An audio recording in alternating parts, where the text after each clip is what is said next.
Hey Guardians, what's up? The dawning is here, and I couldn't be more unenthusiastic. Yeah, I mean, it's another event taking place in our wintertime in a video game. And the thing that makes the dawning particularly bad is that it really hasn't been updated in many, many years. Basically, how the dawning goes now is you get your event card, you go out and play, you earn weapons that have been around for years now, and for some people, it's worth the cost to go out and try to collect some new roles with new perks, and you get the intrinsic perk now. I'm not really into that. I don't think most people are. This isn't really my main beef with the Dawning, and just events in general, right? And actually, if we bring it out even broader, Destiny 2 as a whole. See, the Dawning could actually be like a really, really good event. And really, it only takes one thing to change it, and that is its lore. Now, I'm not saying the lore sucks.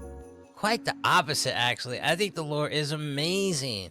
But people don't know about it, right? People don't know about how great each individual lore entry is and how it dives into like a singular story about the Dawning and how it affects each and every character. And honestly, when I first was thinking about making a Dawning video, I kind of just wanted to go into history, and then I started reading the lore, and I was like, yo, this is amazing. And the one lore entry that really got me hooked was actually Amanda Holliday's. You see, Amanda Holliday's lore entry is more than just a Dawning. Yes, a Dawning is a major factor of it, but it talks about life a little bit outside of the Last City, how the Last City seems to be like some fairy tale place and no one really knows if it's real or not. But Amanda's family decided to go ahead and make the journey without anything to the name and go find its lost city so they can find somewhat salvation in the harsh, harsh world. People are dying off left and right because they left in a pack, and Amanda and her family find another family, and they split off and they go ahead and they're gonna go head to the lost city. Weather gets rough, they hunker down in some form of equipment, and they find out, yeah, it's the Dawning. They don't know what the Dawning is really. I think they have somewhat of an idea, but it's kind of like a myth, like a fable. They decided to celebrate anyways. In the harsh conditions outside, they went out and gathered stuff and brought it back to the camp, and they had a feast, essentially. Amanda, I guess, felt really close to her family at this time. The story continues a little bit after the Dawning. The family gets separated with the other family. Amanda's parents end up dying out, and she arrives at the lost city. But this thing was so fundamentally ingrained in her that she continued to rig up these electronics, which was her gift during the encampment, and she did it all the way until last year. Anyways, see, these are something that are like people I think would enjoy if they knew about, but we don't know about because they're kind of locked behind lore entries. Now, if you're a lore entry person, yeah, you might know about this stuff, but if you're not, these things don't exist to you in the universe, and it makes Destiny seem a little bit blander than what it actually is. And I'll tell you, after hearing Amanda's story, like, I kind of felt, well, like, I got a little size bigger in my heart. Like, I'm not a total Grinch anymore. The issue is, though, how do we get these lore entries to people that want to know a little bit more about Destiny and experience what it's like being in the Lost City?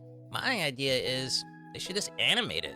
So imagine this, you log in, you're at the tower, you run to Ava Levante, a cutscene starts, and it's just about the Dawning, right? And it's cool, it's festive, and you unlock baking cookies, I guess because that's what we do in Destiny 2. But this time, when you bake cookies, you just don't get a little present, you start getting cutscenes after you hit a certain threshold, right? So let's say I go to Banshee, I unlock his cutscene after I give him X amount of cookies. Or you go to Ida, and you get her cutscene, which is amazing, right? These are things that people don't know about him. Like, Ida being so amped for the Dawning, her first year, I didn't know, well, I guess just through playing it, you know that Ida is very, like, an EXO that's very, like, emotionalist. She felt alone. She felt she didn't belong. And she heard about the Dawning, and it got her excited.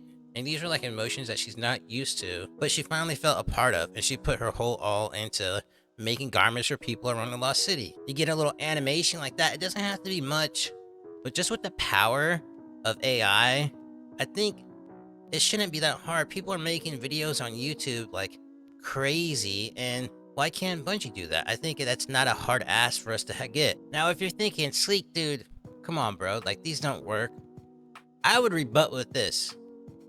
There is a story that is readily available at the top of my head, and that is the story of Saint 14 and the Elixir. See, we didn't get a whole big flashback cutscene of it. We got the typical Destiny 2 black and white gray animation of it. But the story that could have just been locked away in a lore entry was introduced to the actual main game, and people were super emotional about it. Like, people loved it. Just seeing Saint 14, not the loving person that we knew, but the ravenous beast top titan that he is, just kind of moved us. We were like, what? Wow, that's crazy. I knew Satan was a beast, but like, this is crazy the way that people view him.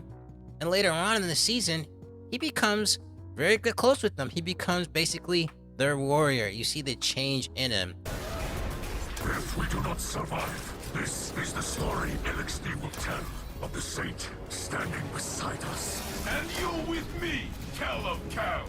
Together, we are enough. To me, that expanded the universe, and I thought that was really great. Another example is with Zavala. When Zavala was first a guardian, well, quote unquote, he got rezzed by the ghost. He was building a family, and his family got unalived. He used that as motivation when he went with Saladin. But throughout the story, you see that he had a lot of pain, and that pain translated into the season activities. And we got to see the resolution of it. But I mean, that was a great point in the game. Like, I was great. I loved that storyline, and it was all built upon us getting that backstory instead of having to push into a lore entry. So we could definitely do this. There's other events that definitely need this. A Solstice is another one, which there's some good lore entries in it, but it's all, I don't want to say locked away because you can read them, but no one's reading them.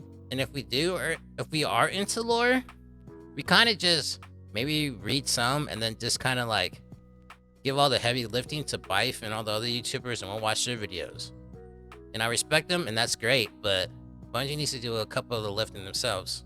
When we're actually in the final fight with the witness, like, just having these thoughts makes the stakes that much higher, that knowing that we're not just fighting for NPCs, we're fighting for people that have backstories, that have lives within the tower, within the lost city.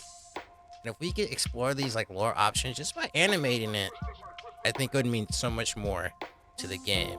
All right, y'all, that's it for right now. I hope your dawning's amazing. Happy holidays to everybody, whatever you celebrate. Anyways, that's it. I'm out. Sleek Shadow.